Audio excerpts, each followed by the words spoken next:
नमस्कार, आप देख रहे इकोनॉमी का हिसाब किताब और मैं हूं आनंदो चक्रवर्ती। आपने देखा होगा कि स्टॉक मार्केट में फिर से उछाल आने लगा है और आपको भी लगा होगा कि भैया जाके मैं भी कुछ पैसे स्टॉक मार्केट में डाल देता हूं, मेरे भी घर बैठे बैठे पैसे बन जाएंगे। और जिस दिन आप तय करते हैं कि आप पैसे डालेंगे उसी दिन स्टॉक मार्केट गिर जाता है, तो आप डर जाते हैं, आप में संकोच आ जाता है कि पैसे लगाने चाहिए या नहीं लगाने चाहिए। लेकिन एक नंबर आप दिमाग में डाल लीजिए कि स्टॉक मार्केट का जो क्रैश हुआ था ये कोविड-19 आने के बाद 20 फरवरी से 23 मार्च तक लगातार स्टॉक मार्केट हमारे देश में गिरा है, दुनिया भर में गिरा है।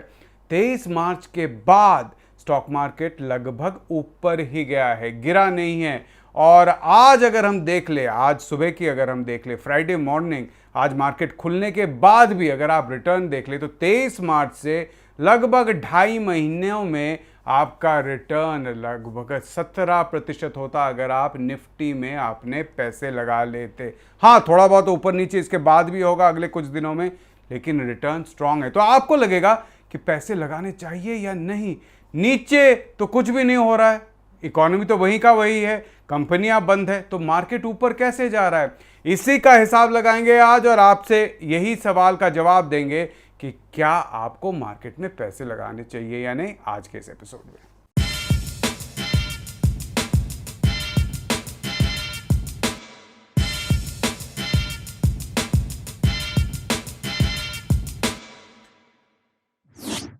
स्टॉक मार्केट में पैसे लगाने की बात करने से पहले एक बार समझ लेते हैं कि स्टॉक मार्केट होता क्या है। 2 मिनट लगाते। अब आप समझिए कि आपके पास एक कंपनी है और आप हारमोनियम बजाते ताकि सबके अब्बा हारमोनियम बजा सके। समझे ना? हारमोनियम अब्बा नहीं समझे तो यूट्यूब पे देख लीजिएगा। खैर, आप हारमोनियम बनाते हैं, अच्छा खासा आपका बिजनेस है और अब आप सोच रहे कि थोड़े पैसे और मिल जाते मेरे, तो मैं एक और वर्कशॉप खोल लेता और वहां पे तबला भी बनाने लगता और उसके लिए आपको 20 लाख रुपए चाहिए। आप जा सकते हैं बैंक के पास, उधार ले सकते हैं, लेकिन उधार लेंगे तो क्या होगा? आपको ब्याज देना पड़ेगा। तो आपके सीए आपको कहते हैं आप क्यों उधार ले रहे हैं, आप स्टॉक मार्केट में जाके पैसे क्यों नहीं उठाते? तो आप कहते हैं कि कैसे करूं? तो वो कहते हैं कि देखिए, हिसाब जोड़ के लगता है कि आपकी कंपनी अगर आप आज पूरा का पूरा बेच देंगे तो आपको 1 करोड़ रुपए मिलेंगे। तो इसको हम 1 लाख शेयर में बांट देते हैं। हर एक शेयर का वैल्यू कितना हुआ? 100 रुपए। 1 करोड़ डिवाइडेड बाय 1 लाख, तो हर एक शेयर 100 रुपए का। इसको अगर आप स्टॉक मार्केट में जाके 20,000 शेयर बेच दें तो 20 लाख रुपए आप उठा सकते हैं और 20 लाख रुपए से आपका नया वर्कशॉप बन जाएगा। हाँ, लेकिन एक चीज जरूर होगा साथ में कि 20,000 शेयर 1 लाख में से मतलब 20% मालिकाना हक पब्लिक के पास चला जाएगा। साथ में अगर कोई 5,000 शेयर ले ले तो 5% मालिकाना हक आपके कंपनी का उनके पास चला जाएगा। इसी को कहते हैं पब्लिक लिस्टिंग, है ना? इसका मतलब है स्टॉक मार्केट में आपके कंपनी का शेयर बेचा जा रहा है। अब शेयर जो खरीद रहे हैं उनकी तरफ से देखिए, 100 रुपए का उन्होंने शेयर खरीदा, लेकिन 2-3 साल में तबला का बिजनेस भी बहुत अच्छा चल गया। 1 करोड़ का वैल्यू आपका कंपनी का था, वो 2 करोड़ हो गया। शेयर का भाव कितना हो गया? 1 लाख शेयर का 200 रुपए, यानी कि 2-3 सालों में 100 रुपए उनके बन गए 200 रुपए। अब आप सोचिए कि सरकार ने कहा कि हम हर एक बच्चे को चाहते हैं कि वो गाना सीखे और हर एक को मुफ्त में हम एक हारमोनियम खरीद कर देंगे। तो स्टॉक मार्केट में मारपीट मच जाती है कि हारमोनियम बनाने वाले जितने भी कंपनी है उनके स्टॉक खरीद लो। आपका कंपनी याद है आपको हारमोनियम बेचती थी और उसके स्टॉक वाले जिन्होंने भी आपका स्टॉक खरीदा था उनको भी लगेगा कि और स्टॉक खरीद लो। खैर, जैसे ही डिमांड आपकी कंपनी का बढ़ेगा तो क्या होगा? आपका स्टॉक प्राइस 200 से बढ़ बढ़ के उछाल लगाकर 500 तक पहुंच जाएगी। आपका बिजनेस अभी तक बढ़ा नहीं है, याद रखिए, सिर्फ लोग सोच रहे हैं, लोगों को आशा है, लोगों में जोश है कि ये बिजनेस बढ़ेगा और इसीलिए आपका स्टॉक प्राइस बढ़ने लगा है। 2 दिन बाद सरकार क्या बोलती है कि ये जो नोटिस हमने दिया था सर्कुलर, उसमें एक छोटा सा टाइपिंग मिस्टेक था। हमने हर एक बच्चे को नहीं कहा था, हर एक स्कूल को देने वाले।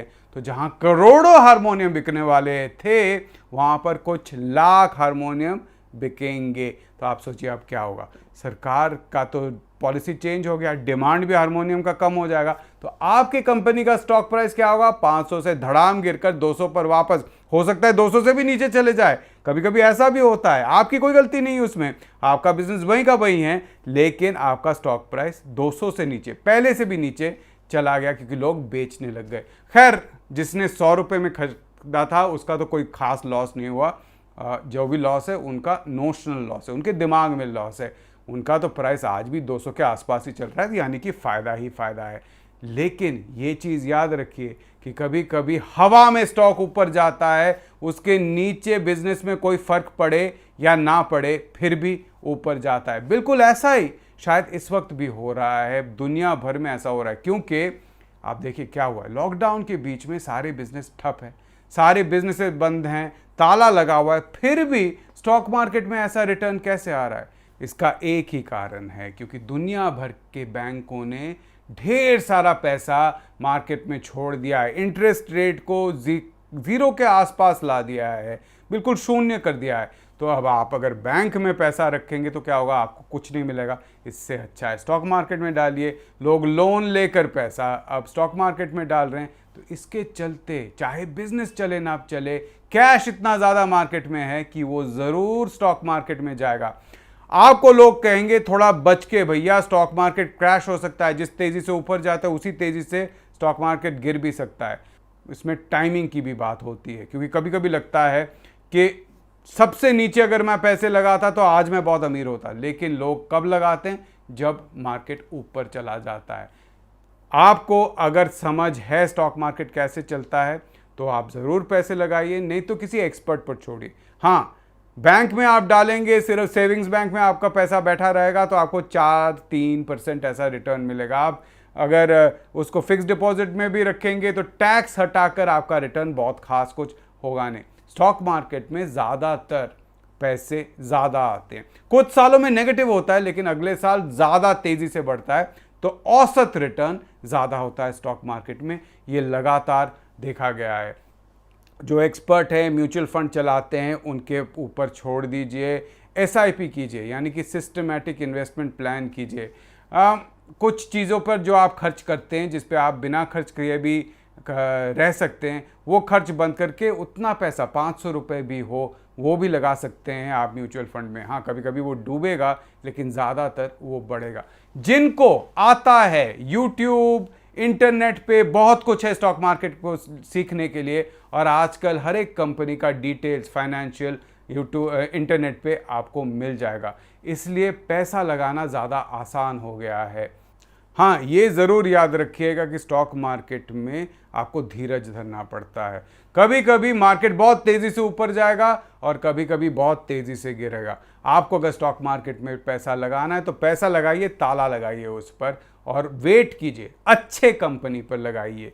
कोई आकर आपको टिप दे दे ऐसे कंपनी का जिसका आपने आज तक नाम नहीं सुना, क्योंकि उसका शेयर 2-2.5 रुपये में बिक रहा है, हो सकता है उस पर आप लाखों कमा ले, लेकिन हो सकता है आपका पूरा पैसा भी वैसे ही डूब जाएगा। हाँ, स्टॉक मार्केट में पैसा लगाना, इसका रिस्क ज़रूर होता है।